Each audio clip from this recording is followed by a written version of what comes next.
Masasabing nasa kasagsagan ng kanyang karera. Isang kilalang aktor, magaling na TV host at performer. Tinitilian, hinahangaan, sikat, mayaman. Para sa iba, lahat ay meron na sa kanya. Ang masaganang buhay na tinatamasa ng kapuso aktor na ito ay pinapangarap ng karamihan. Subalit sa hindi inaasahan, ang makulay at magandang karera ng kapuso aktor ay biglang nabalutan ng nakakagimbal at kahindik-hindik na iskandalong naging dahilan ng biglaang pagkawala nito. At hanggang sa ngayon nga ay hindi pa rin matukoy kung nasaan na nga ba si Ken Chan. Buhay pa nga ba si Ken Chan? Sadyang nagtatago nga lang ba ito? O itinago na nga ba siya ng tuluyan ng kung sino man? Si Ken Chan pa rin ba ang tao sa likod ng mga nakaraang post nito sa social media? O meron ng ibang humahawak ng kanyang mga account at nagpapanggap bilang siya upang ikubli ang totoong kalagayan ng aktor? Maraming katanungan, samot-saring kuro-kuro ang nagsulputan. Ngunit mayroong tatlong bersyon ng katotohanan. Ang katotohanan mula kay Ken Chan, ang katotohanan mula sa ibang tao, at ang pawang katotohanan. Ating tuklasin ang misteryong bumabalot sa pagkatao ni Ken Chan at kung paano humantong ang kanyang matagumpay na buhay sa isang madilim na bangungot.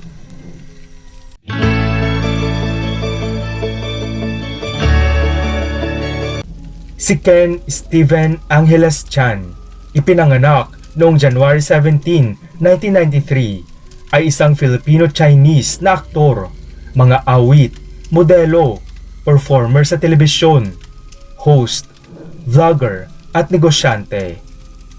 Na-establish ang showbiz career ni Ken Chan bilang co-host at performer ng programang Walang Tulugan with Master Showman ni Herman Moreno. Sumikat siya sa pamamagitan ng kanyang papel bilang Joey Vergara Jr. at Destiny Rose Flores Antonioni sa award-winning na TV series na Destiny Rose.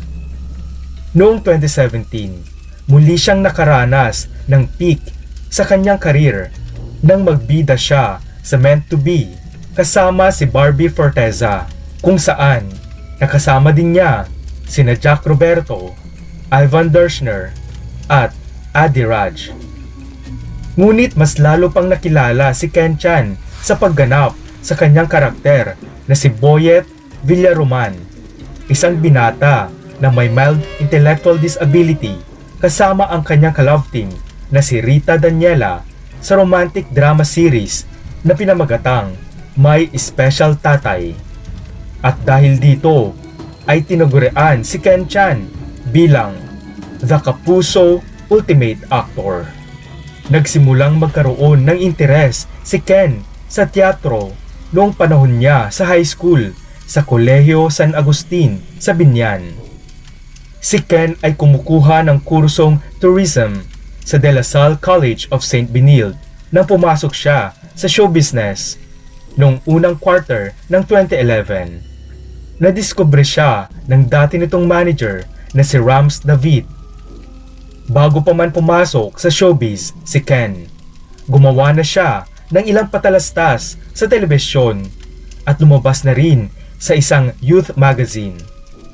Kumuha rin si Ken ng kursong Hotel and Restaurant Management na tahasan niyang inamin sa Sarap Diva nang mag-guest siya noon sa naturang programa. Sa mga naging proyekto niya, ay madalas din siyang nakakakuha ng mga kontrabida roles.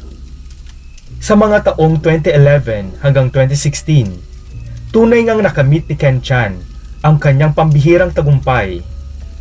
Si Ken ay isang host ng late night show, ang Walang Tulugan with Master Showman, kasama ang kanyang mga kasamahan na sina Jake Vargas, Sanya Lopez at TJ Marquez. Matapos nito ay lumabas na rin si Ken sa ilang shows ng GMA Network sa loob ng isang taon.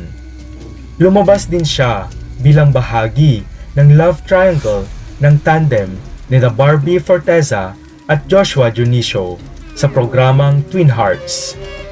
Si Ken Chan din ang gumanap na kontrabida sa Time of My Life bilang bahagi ng grupo ni LJ Reyes. Dahil sa magandang takbo ng karera ng aktor, ay patuloy niyang ibinabahagi ang kanyang talento sa pag-arte. Siya ay pinares kay Yasi Pressman at minsan ay kay Joyce Ching sa panahong iyon. Si Ken Chan ay nakakuha ng katanyagan noong 2015 para sa kanyang natatanging pagganap sa title role ng nobelistang trans woman na si Destiny Rose. Noong 2017, naging host naman siya ng programang Day Off kasama si Janine Gutierrez. Taong 2017 hanggang kasalukuyan, ang muling pagbangon ng kanyang karera. Lalong tumindi ang katanyagan ni Ken nang gumanap siya bilang Yuan Lee sa seryeng Meant to Be. Bilang Joshua Lazaro naman na isang doktor sa programang The Cure at bilang Robert Boyet Mariano, isang binata na mayroong mild na intelektual na kapansanan sa TV program na My Special Tatay. Samantala, noong January 8, 2019, pumirma naman si Ken ng recording contract sa GMA Music. Kalaunan ay muli silang nagsama sa isang proyekto ng kanyang leading lady sa seryeng My Special Tatay na si Rita Daniela sa rom-com series na One of the Bays noong 2019 at sa isa pang serye na Ang Dalawang Ikaw noong 2021 kung saan ay ginampanan niya ang karakter ng isang lalaki na nabubuhay na mayroong dissociative identity disorder na si Nelson Sarmiento. Si Ken Chan ay naging co-host din sa singing competition na The Clash mula sa ikalawang season nito hanggang sa ika-4 na season at kasalukuyang nagsisilbing isa sa mga pangunahing host at performer sa variety show na All Out Sundays sa GMA Network. Noong 2022, ginampanan naman ni Ken ang papel na Richard Lim sa Her Big Boss, ang pangalawang installment ng Manopol Legacy. Samantala, noong 2023, muling nakasama ni Ken Chan ang My Special Tatay co-star na si Jillian Ward nang pumasok siya sa afternoon drama na Abot Kamay na Pangarap at ginampanan ang papel ni Dr. Lyndon Javier kung saan ay huling nakita ang aktor sa telebisyon matapos pumutok ang balita tungkol sa iskandalong kinasangkutan nito. Noong December 27, 2021, nagbukas si Ken Chan ng kauna-unahang all-year-round Christmas-themed cafe na tinatawag na Cafe Claus sa Tandang Sora, Quezon City, 2 araw pagkatapos ng araw ng Pasko. Ang pangalawang branch sa Promenade Green Hills ay nagbukas naman noong March 2022 kasama ang kanyang mga kasosyo sa negosyo, kabilang sina Ryan Colton at ang kanyang kapatid na si Mark Chan bilang CEO at COO ayon sa pagkakabanggit, at mayroon itong ilang outlet sa Luzon. Noong July 2024, binuksan ni Ken Chan ang kanyang ika-7 restaurant na tinawag na Dear Claus Steakhouse and Restaurant sa Timog Avenue, Quezon City, ang pangalawang branch, habang ang unang branch nito ay sa Balanga at susunod na magbubukas ang isa pang branch sa Lipa, Batangas. Ngunit sa likod ng lahat ng tagumpay na tinatamasa ni Ken Chan, ay nagkukubli pala ang isang madilim na sekreto ng kanyang buhay. Si Ken Chan, kasama ang 7 iba pa, ay nahaharap sa isang syndicated estafa complaint kaugnay ng umano'y investment dispute na kinasasangkutan ng isang restaurant business. Ang reklamo ay inihain ng isang negosyante na nagsasabing namuhunan siya ng 14 million pesos sa venture. Tinangka ng mga otoridad na maghain ng pangalawang warrant of arrest na may kaugnayan sa kaso nito noong November 2024, kasunod ng unang warrant na naiulat na naisakatuparan naman noong September ng taong ito. Sa ngayon, nananatiling nakalaya ang aktor. Ilang buwan bago pumutok ang kontrobersiya, nahaharap na si Ken Chan sa mga balibalita ng pagkalugi ng kanyang mga negosyo. Ang biglaang pag-alis ng aktor sa sikat na afternoon drama na Abot Kamay ang Pangarap ay nagdulot ng samut-saring reaksyon at nag-iwan ng malaking katanungan sa lahat, kung saan maraming manonood ang naiwan na nagtataka kung bakit biglang naglaho sa palabas ang karakter niyang si Dr. Lindon. Ang kanyang papel na bumuo ng isang romantikong subplot sa karakter ni Jillian Ward ay hindi inaasahang biglaang naputol. Sa isang kamakailang vlog ng sikat na entertainment columnist, nabunyag na lumipad na raw si Ken sa ibang bansa. Gayunpaman, ang mga dahilan sa likod ng kanyang pag-alis ay nananatiling hindi malinaw at may mga haka-haka tungkol sa kung siya ay nagbakasyon ba o upang maiwasan lang ang mga balita na pumapalibot sa kanya.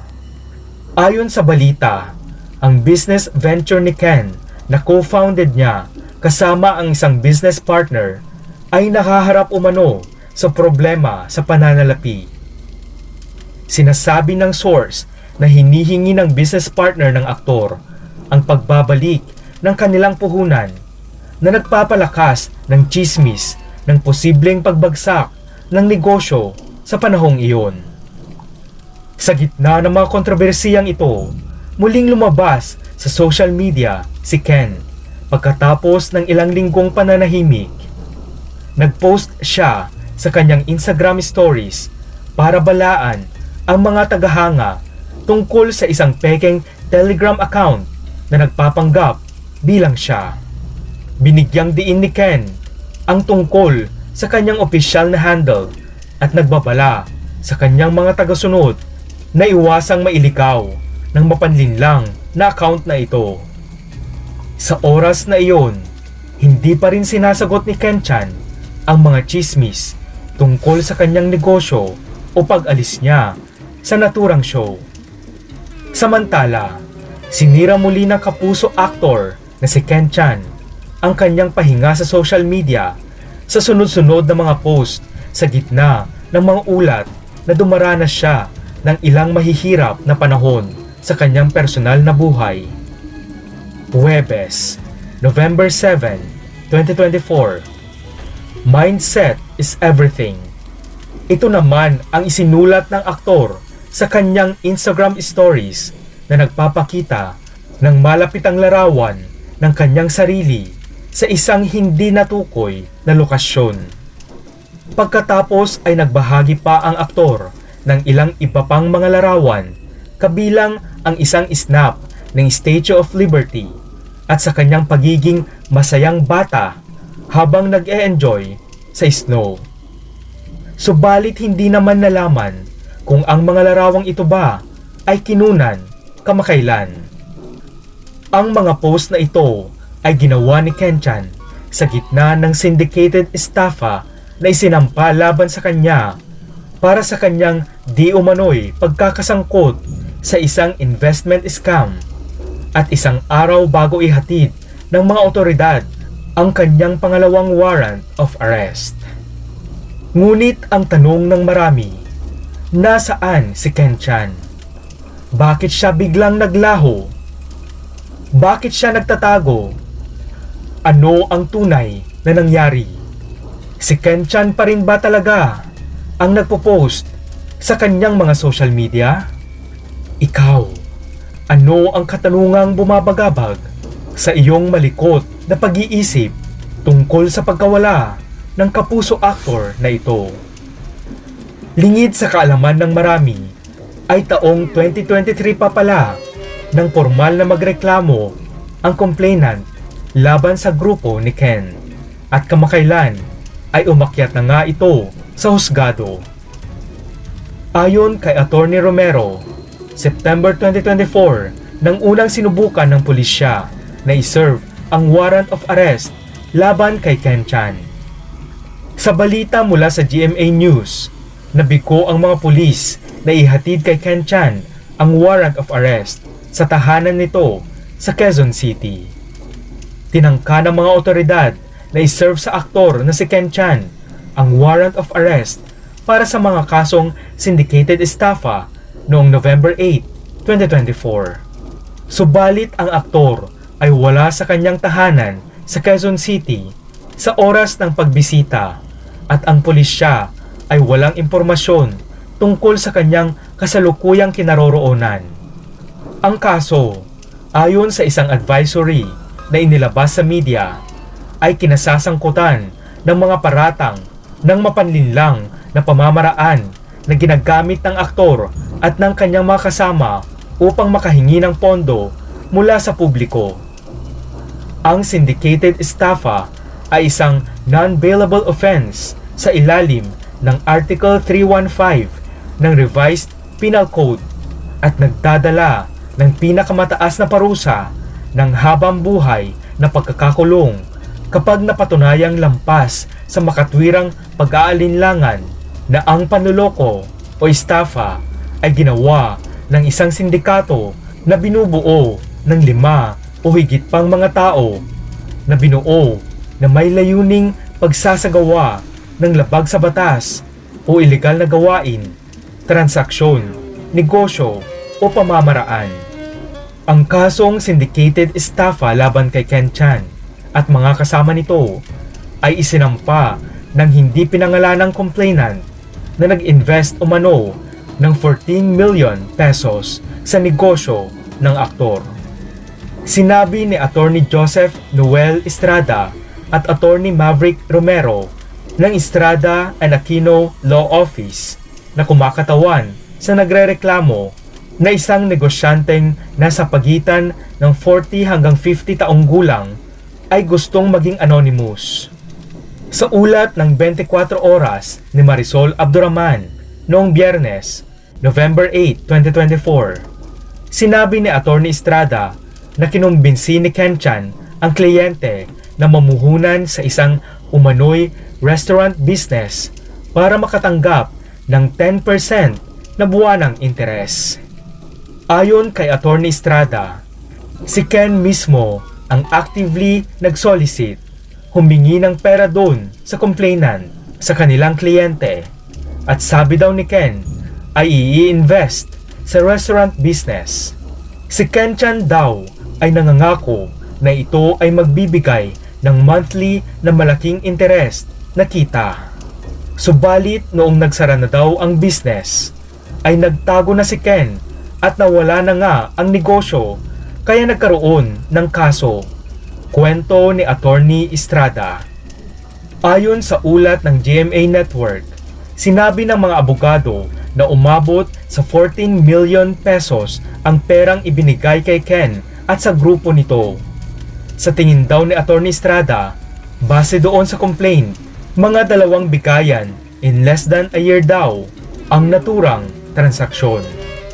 Idinagdag pa ni Estrada na si Ken at ang kanyang mga kapwa akusado ay hindi otorisadong mag-solicit ng mga investment. Using misinterpretation and fraudulent escapes, nakakuha nga sila ng pera mula sa complainant. Unang sinubukan ng mga pulis na i-serve kay Ken ang warrant of arrest noong September 2024, ngunit no-show din si Ken noon.